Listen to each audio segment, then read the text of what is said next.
श्रीराम जय राम जय जय राम. श्री सद्गुरु ब्रह्मचैतन्य गोंदवलेकर महाराजांचे प्रवचन. 12 मार्च. प्रपंचात राम करता ही भावना ठेवावी. परमात्मा आनंद रूप आहे. भगवंताचा आनंद हा उपाधिरहित आहे. भगवंताच्या हास्यमुखाचे ध्यान करावे. प्रत्येक गोष्टीत मनुष्य आनंद पाहत असतो. उकाड्यात वारा आला, त्याला वाटते बरे झाले. पाऊस आला की त्याला वाटते आता गारवा येईल. कोणत्याही तऱ्हेने काय, मनुष्य आनंद साठवू पाहत असतो. मनुष्याला भूक लागेल तेव्हा तो जर अन्न खाईल तर त्याचे पोट भरेल आणि त्यापासून त्याला आनंद होईल. परंतु त्याने विष खाल्ले तर त्याने आनंद न होता मरण मात्र येईल. तसे आपले होते. आपण विषयातून आनंद घेऊ पाहतो आणि तो बाधक होतो.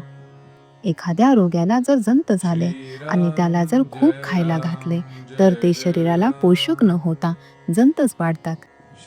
त्याचप्रमाणे आपण सत्कर्मे करताना पोटात विषयांचे प्रेम ठेवून ते केले तर त्यामुळे विषयच पोचले जाऊन त्यांपासून समाधान लाभू शकत नाही.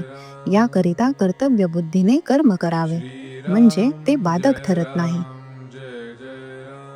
मनुष्य जन्मभर जो धंदा करतो त्याच्याशीच तो तद्रूप होऊन जातो. एखादा वकील घ्या, तो त्याच्या धंद्याशी इतका तद्रूप होतो की मरतेवेळी सुद्धा तो वादच करीत जाईल.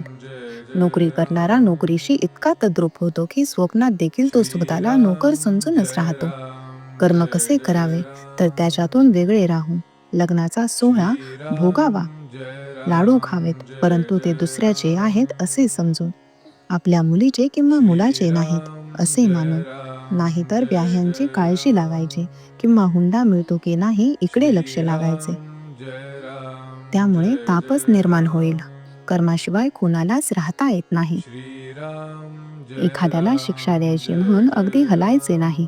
पापणी हात पाय काहीही हलवता कामा नये असे सांगितले तर ते जसे त्याला शक्य होणार नाही तसे काही ना काहीतरी कर्म हे होणारच. भगवंतांनी अशी काही सांगड घालून दिली आहे की कर्म केल्याशिवाय गत्यंतरच नाही. परंतु ती कर्मे राम करता ही भावना विसरून केली तर बाधक होतात आणि मरणापर्यंत माणूस पुढल्या जन्माची तयारी करीत राहतो. तेव्हा देहाने कर्म करतानाही करता मी नव्हे हे जाणून कर्म करावे. आपल्याला कर्म केल्याशिवाय करमत नाही, पण आपण फळाची आशा उगीच करीत असतो. आपण फळाची आशा सोडून कर्म करू लागलो की ते कर्म करीत असतानाच समाधान प्राप्त होते.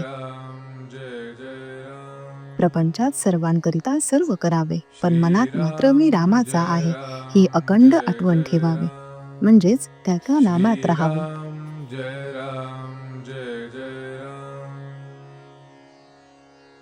श्रीराम जय राम जय जय राम. श्रीराम जय राम जय जय राम. श्रीराम जय राम जय जय राम. श्रीराम जय राम जय जय राम. श्रीराम जय राम जय जय राम. श्रीराम जय राम जय जय राम.